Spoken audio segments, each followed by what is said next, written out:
Because I do not sleep well, I hear my father rising to go to work. I know in a few minutes he'll come back in to look at me sleeping. He'll want to check that I came home last night. He will stand on his bare feet, his shoes and socks in his hand, looking at me. I will sleep for him.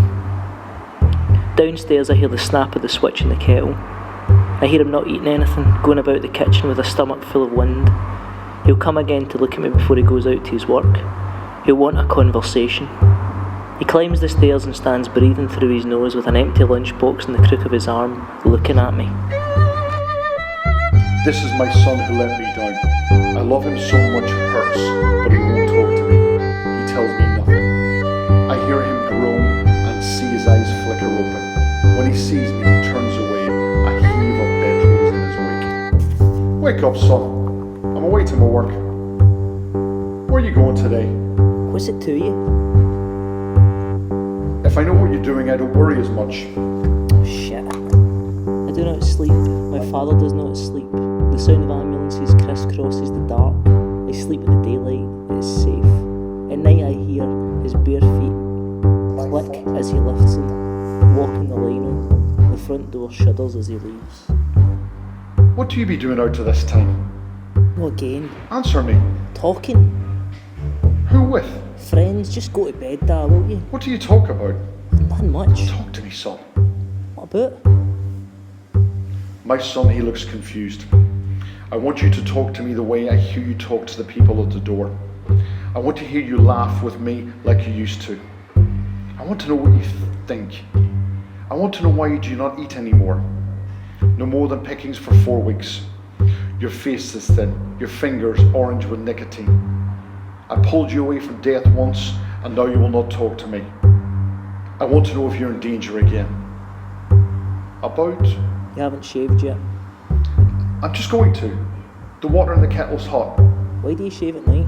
Because in the morning my hand shakes. Your hand shakes in the morning, Dad, because you're a coward. You think the world is waiting around the corner to blow your head off. A breakfast of 2 Valium and the rest rattling in your pocket, walking down the street to your work. Won't answer the door without looking at the bedroom window first. He's scared of his own shadow. Son, you're living in borrowed time. Your hand shook when you got home. I've given you the life you have now. I fed you soup from a spoon when your own hand would have spilled it. Let me put my arm around your shoulders and let me listen to what is making you thin. At the weekend I will talk to him. It is hard to tell if his bed has been slept in. It is always rumpled. I've not seen my son for 2 days. Then, on the radio, I hear he is dead. They give out his description. I drink milk. I cry. But he comes in for his tea. Why don't you tell me where you are? Because I never know where I am. My mother is dead, but I have another one in her place. He's an old woman. He's been crying. I know he prays for me all the time. He used to dig the garden, grow vegetables and flowers for half the street. He used to fish, to take me fishing. Now he just waits. He sits and waits for me, and the weeds have taken over. I'd like to slap his face and make a man out of him. I let you go once, and look what happened. For 2 years I never heard a scrape from you. I read of London in the papers, watched scenes from London on the news, looking over the reporter's shoulder at people walking in the street. I know you, son. You were easily led. Then a doctor phoned for me at work, the poshest man I ever spoke to.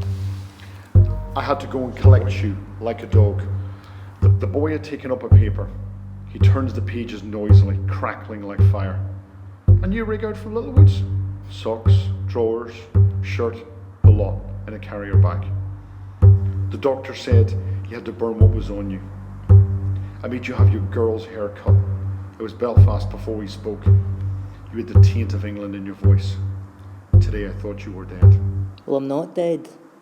Why don't you tell me where you go? Look, Dad, I have not touched the stuff since I Why don't came you have back. a girl like everybody else? Go wash your mouth out. My son, he is full of hatred. For me, for everything. He spits when he speaks. When he shouts, his voice breaks high and he's like a woman. He grinds his teeth and his skin goes white about his mouth. His hands shake. All because I ask him where he goes? Perhaps I need to show him more love, care for him more than I do. I mount the stairs quietly to apologise. My son, I am sorry. I do it because I love you. Let me put my arm around you and talk like we used to on the bus from Tone. Why do you fight away from me? The door swings open and he pushes a handgun beneath the pillow. Seen long enough, black and squat, dull like a garden slug.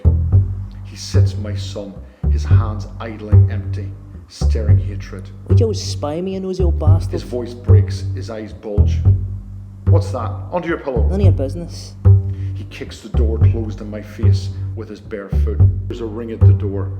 The boy answers it, his shirt tail out. Voices in the hallway.